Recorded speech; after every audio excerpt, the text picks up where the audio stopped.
At RIE, we offer programs for professional people, and we also offer courses for parents. And some of you may have attended some of those classes. In our weekly parent-infant guidance classes, small and consistent groups of babies and their parents come together for 90 minutes to observe their babies and see Magda Gerber's Educaring Approach modeled by a RIE associate facilitator. And we are very grateful to two RIE parents, Nina Hachigian and Antonio Rangel, who will next speak about RIE from the parent's perspective.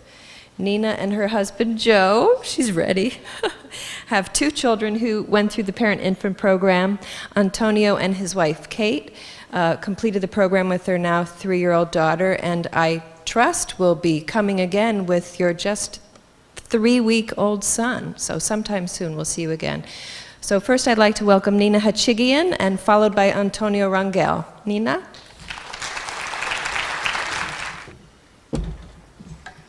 Well, thanks so much for having me, and congratulations to Deborah and Ruth Ann and all of you who've worked so hard to make this just a really interesting day so far, really stimulating. So I'm going to be talking, obviously, solely from my personal experience. My day job, professional life, researching geopolitics is pretty far afield from early childhood development, although I have often had the thought that if our world's leaders had had the benefit of a RIE upbringing, that we would, as a globe, be a lot better off. So RIE classes are a lot of fun, and they are entertaining and they are touching, as I think you've gotten a sense if you haven't experienced them from some of the clips. But I'm going to suggest today that they also solve some very common problems that parenthood can bring with them, especially first-time parenthood. I haven't done the research to prove this, but it seems to me that in this society, becoming a parent unnerves everyone who goes through it. Even the most grounded, serene, competent individuals are thrown for a major loop when they have children. It's all just so new that the books, the grandparents, the helpers, the gadgets cannot remove the worry and the doubt that parents feel. Over time, I think RIE classes are a huge help. Both the tenets of RIE itself, but also the structure of these classes, I think really do relieve anxiety in parents. First, I think that RIE gives parents a framework around which to hang their anxieties. So among all the contradictory books on child rearing, parents in RIE class, whether they realize it or not, have chosen kind of an intellectual and emotional place to be, a point of view. And I think that that is grounding in and of itself. It gives a strong point of reference for all different kinds of questions. So I remember my co-parents and I talking a lot about whether what we were doing was RIE or not. And that became the focus of our attention, and instead of, just at sea with all the different ways things could be. Second, in a society that insists that more intense forms of stimulation are necessary, RIE's assertion that simple is often best is also a relief. And then there are the classes themselves. Parents have a very regular access to someone, to an expert in child development, someone who can be asked any question whatsoever that comes up. And also to a group of parents who are going through kind of the same thing at kind of the same time, more or less. And the parents themselves can also be great sources of advice. I have felt that RIE classes are often also like a little bit of group therapy for the parents, that they can have a place to voice, their questions or concerns about this really intense experience that they're going through, and get a lot of positive emotional support. RIE also can demonstrate what is possible, like, oh, my child can sit down at a little table and enjoy a snack and not leave. Like, that's interesting. So it opens up that, kind of vista for parents. It is also a relief that once a week, someone else is in charge of the safety of your baby. that in and of itself, that 2 hours, and I agree that sometimes that those 2 hours a week were some of the best times that I had with my children.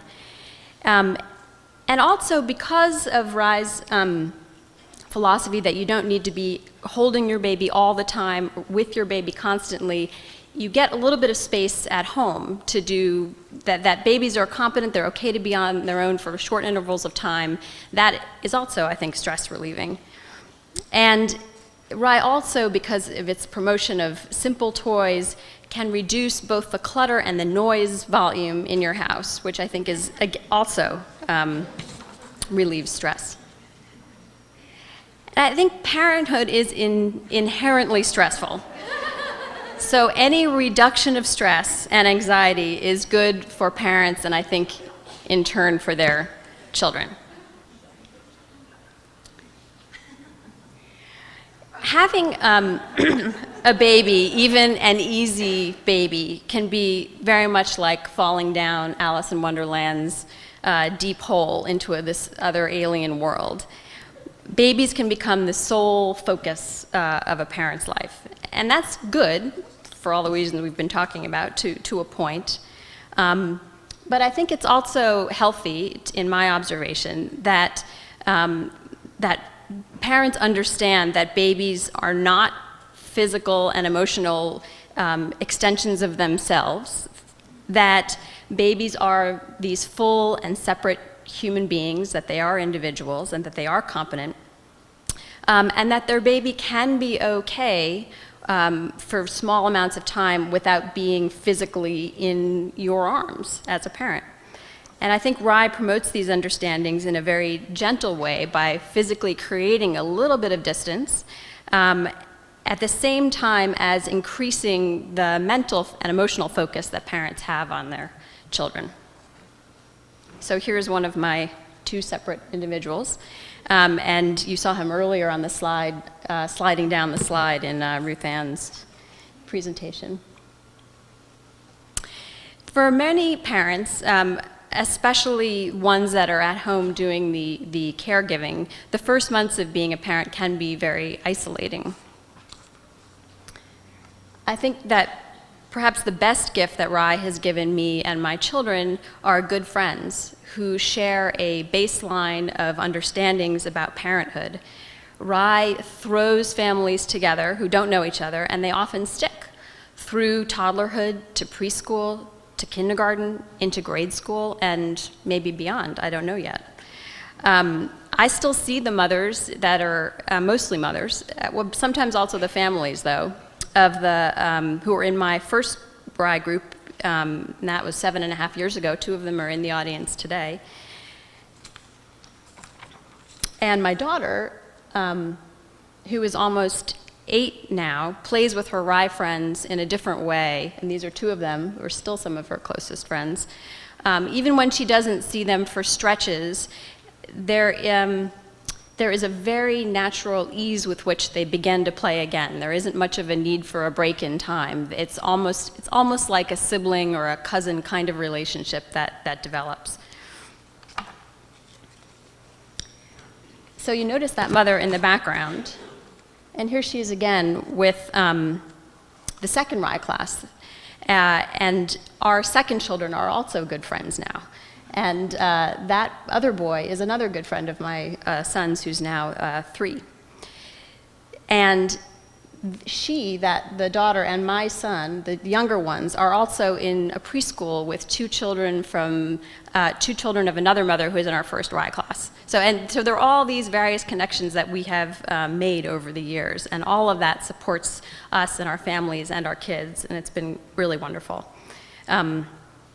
So I can say, as a parent, that RIE has had a really profound impact on my life, on my family's life, and on my kids' life. And it's been wonderful, truly wonderful.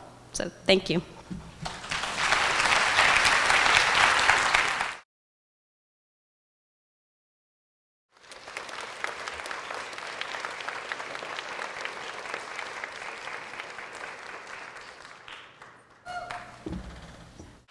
Into the talk, let me make some quick comments. First, If you're here, just so I know who I'm talking to, primarily as an educator, would you raise your hand? And if you're here primarily as a parent? Okay, clear majority in one direction. The other quick thing I wanted to tell, especially because my wife knows some of you, she asked me to say that these are my views and do not represent everything she thinks about RIE. So I have a very wise wife, you will conclude by the end of the talk. I also believe that a useful talk needs to have a punchline, something that you can take away from. I've struggled a lot with what I can add to this community in which there is a lot more expertise that I possibly can have on parenting. My area expertise is very different.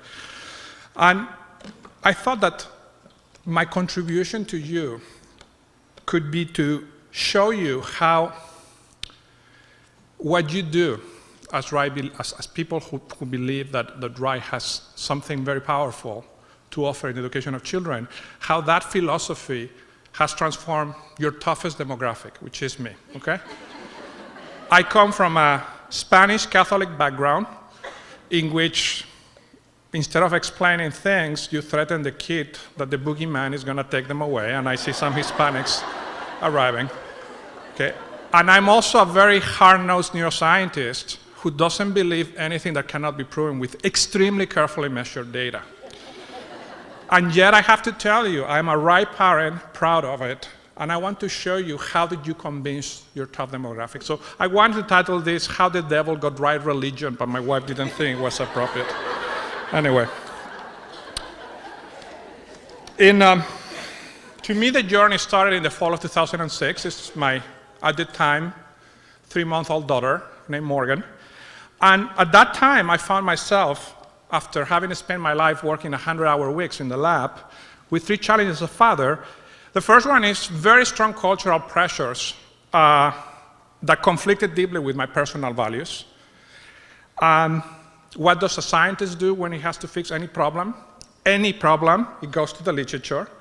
And I have to say that I disagree a little bit with some of the comments that have been made before. I think that even though my belief is that a lot of the RIE principles would eventually be reconciled in very strong ways with the best neuroscience, I think we are not there yet. And it's not the fault of the RIE or the parenting, it's the fault of the basic neuroscience. We just don't understand enough to be able to link the two worlds together. I'm always extremely humbled by how hard is the basic scientific problem that involves understanding optimal parenting.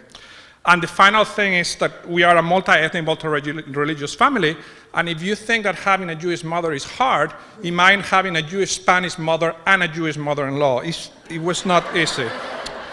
So how did we approach the problem, or how did I approach the problem as a father?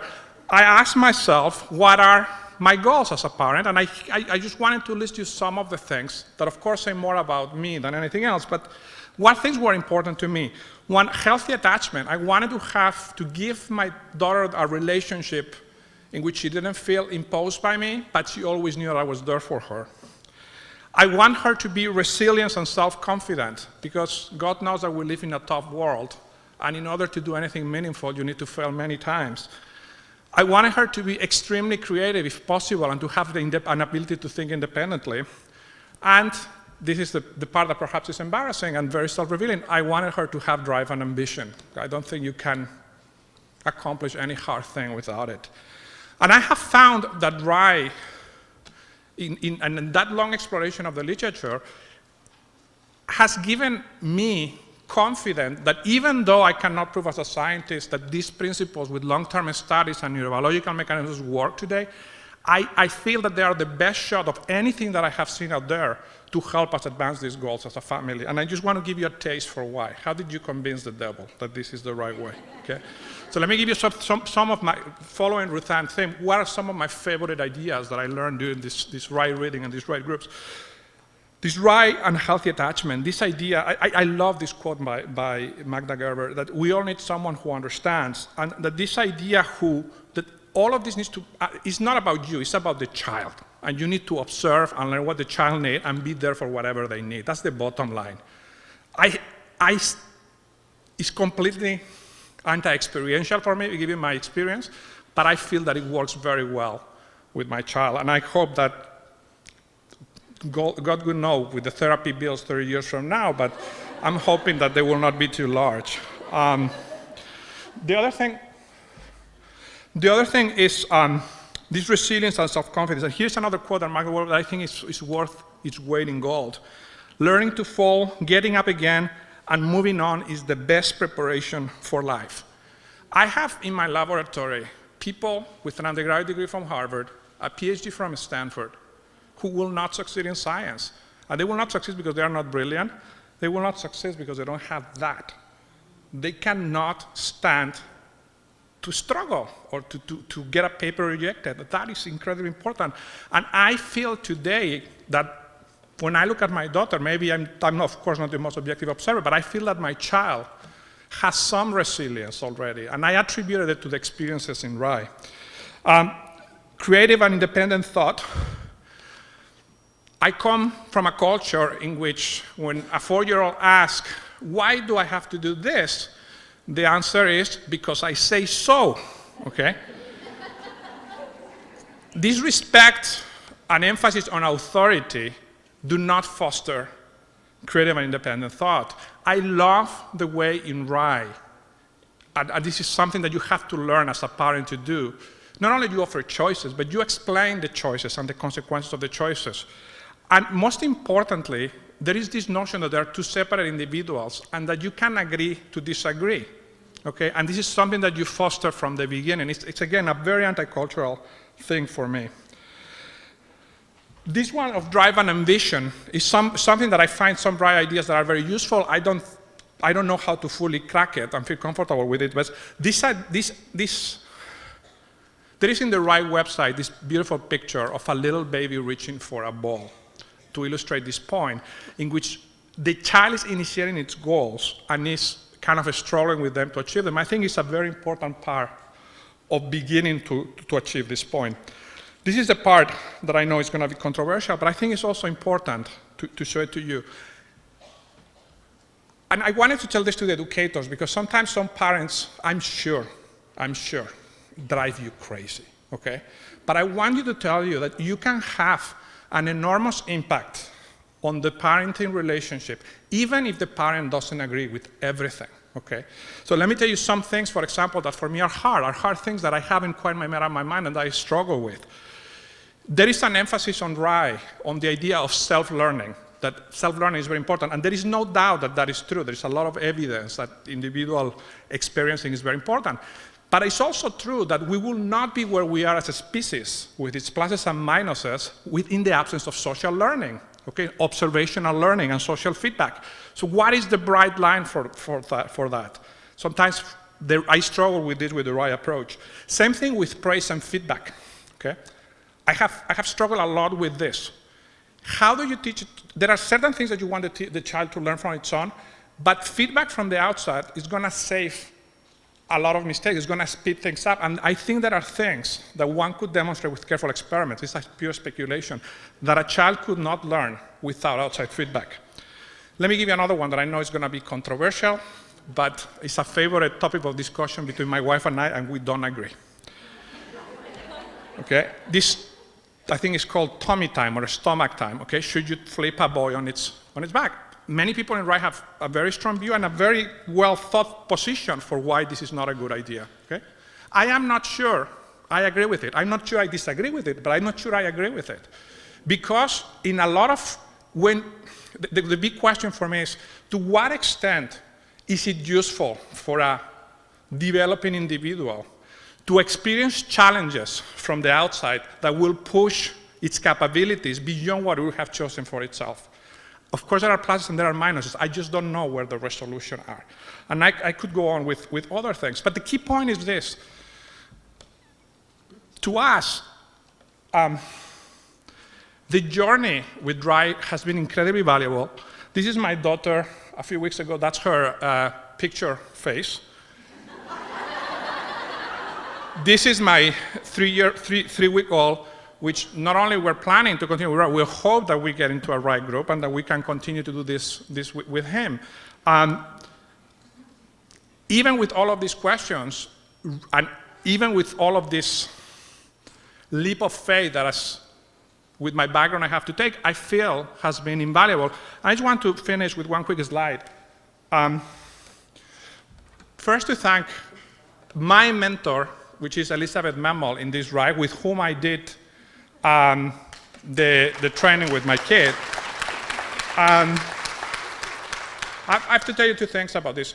I have had the honor over time to take classes with 5 Nobel Prizes in different schools, okay? I would not trade any of those classes to the chance of having experienced this couple of hours a week. Because some days I look at my relationship with my child and say, the things I would have done, my God, had I not been experienced to these ideas. And as an atheist, I find myself thanking the Lord, okay? And the final thing I want to tell you is, I want to echo a comment that was made by Polly before. For all of the educators, and as a parent, I tell you this from the bottom of my heart, we live in a society, okay, in which the jobs that you do not begin to be recognized either financially or with prestige. But I want you to know that the parents know, okay? And even if sometimes it's hard to say verbally, we're very, very, very thankful for what you do. Thank you.